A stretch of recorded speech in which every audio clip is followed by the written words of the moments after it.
Over the last couple of days, I went exploring for the crazy creatures that live at one of Bali's most popular beaches, Crystal Bay. This video is packed with strange critters you've probably never seen before, and I also had perhaps the best wildlife encounter of my life.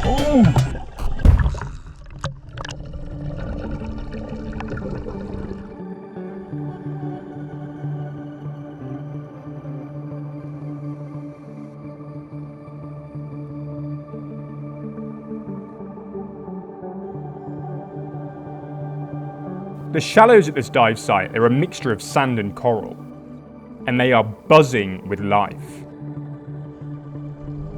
We quickly found this school of big-eye barracuda patrolling the shallow water. Whilst these guys pale in comparison to their much larger cousin, the great barracuda, they're still a fearsome predator if you're a small critter on the reef here.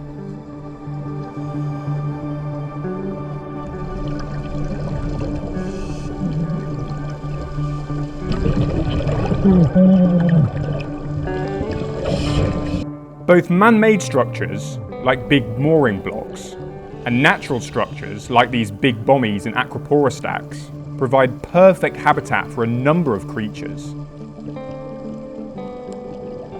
This scrawled filefish was busy picking away at small morsels of food within this big acropora colony.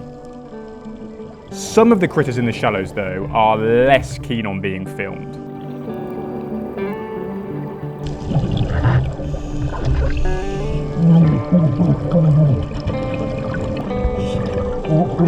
The sandy patch is also covered in interesting creatures, including these razorfish that bury themselves in the sand when disturbed.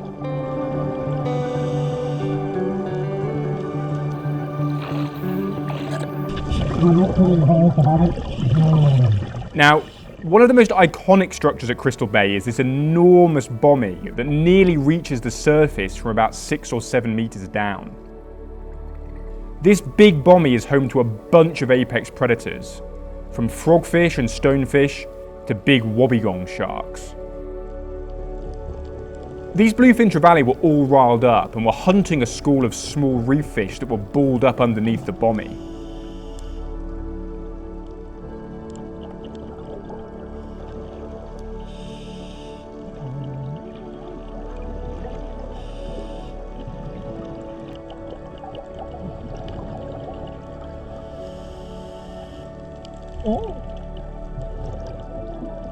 A small school of striped catfish were rippling across the sand. Juveniles tend to stay balled up like this, whereas the adults are often more independent. Like a lot of critters on the reef though, these catfish have venomous spines that in some cases can prove fatal.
So,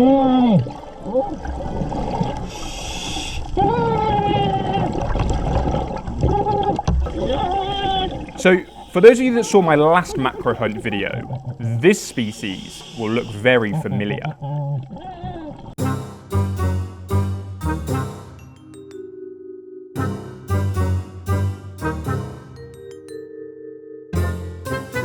This is a warty frogfish.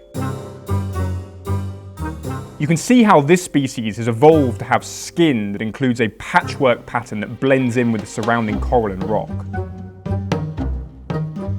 You may think that their yellow coloration is a bit of a giveaway, but they're actually imitating a yellow tunicate, a type of marine invertebrate.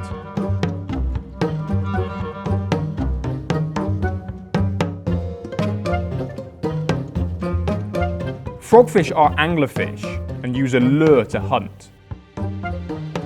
They'll often sit in their favourite hunting spots for hours, waiting for small fish to swim too close, before engulfing them in a fraction of a second. Kind of like this.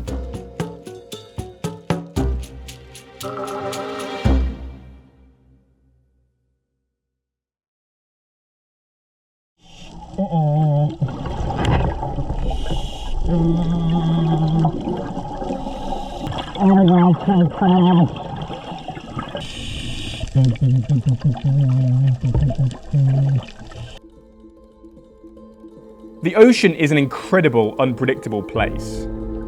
There are times when it feels like you're constantly searching for fascinating creatures and amazing encounters, but luck doesn't always seem to be on your side. However, every once in a while, the ocean surprises you with a truly remarkable encounter.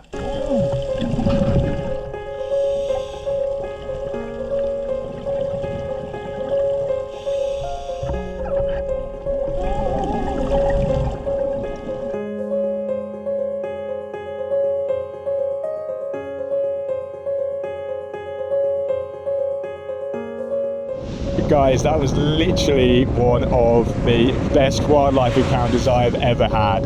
Obviously, the really cool thing about the dolphins was you saw the group of like 4 or 5 swim up to the surface, and then there was that one that stayed down on the bottom.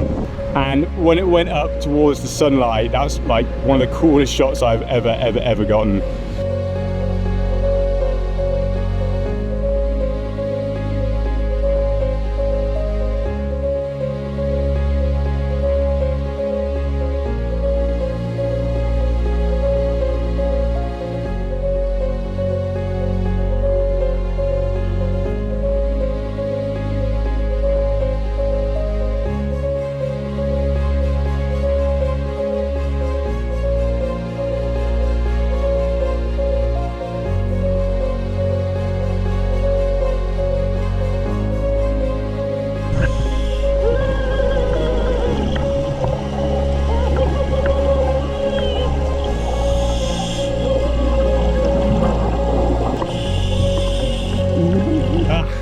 I don't think we can beat that one, eh? But we go again. Yeah, this is what it currently looks like. Not good, eh? However, once we descended past the surface layers, it became obvious where Crystal Bay gets its name from.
So This is a tasseled scorpionfish, a solitary reef predator that, like all other scorpion fishes, has a row of venomous dorsal spines along the length of its body. Scorpionfish are well known for their incredible camouflage and frilly tassels, with no two scorpionfishes having exactly the same coloration and pattern.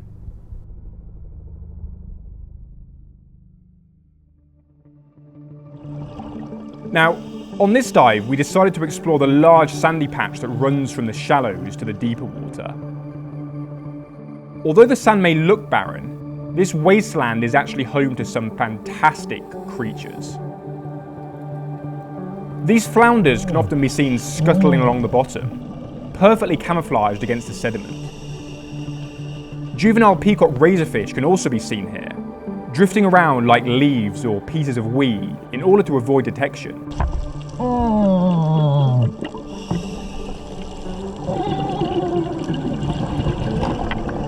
For other critters though, the sand is a dangerous place. This is a Nembrother nudibranch, and he seems to have been caught out by strong currents on his journey across the sand.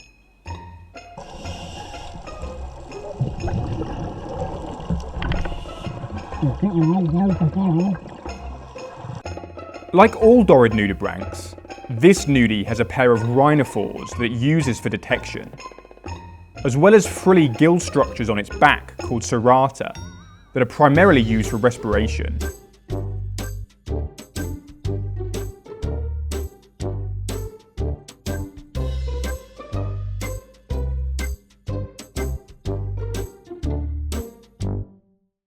However, even cooler creatures exist on the sand.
So guys, the really cool thing about that seahorse was that although it kind of looked like it was like drifting along the sand aimlessly, I think it was doing it deliberately.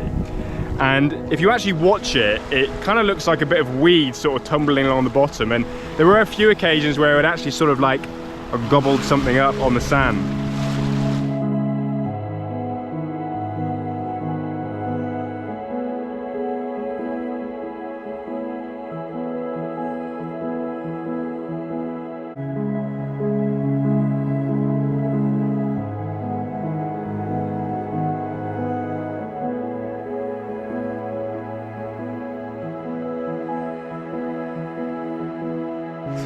When I got a little bit shallower, I actually noticed there was this like big cloud of stuff sort of on the sand in the shallows, and I think these were some kind of shrimp, like a brine shrimp or something. So this little seahorse had probably come up from the deep, he'd probably come up for a nice big feast in the shallows. Well, at least I hope that's what happened, because the alternative is that he had come unattached from his little perch and was drifting around and is probably now somewhere completely different where he doesn't want to be.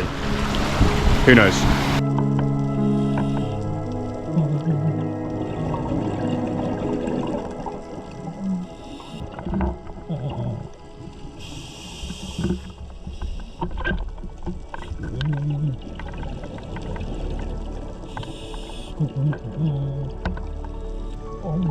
On my way back into the shallows, a squad of big fin reef squid were flashing and hunting.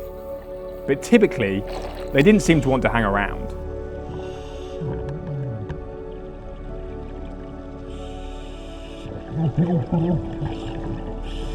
However, these batfish seem to be a bit more friendly.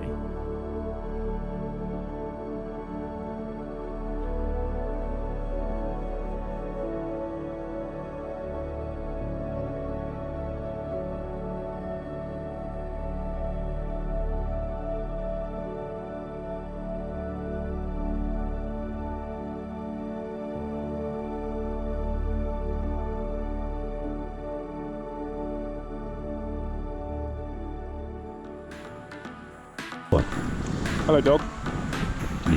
This is Sakti, everybody. He's very friendly. Say hello. What do you think, boys? Should we do one more dive at Crystal Bay? Yeah. We'll do one more. Look at that big fat butt.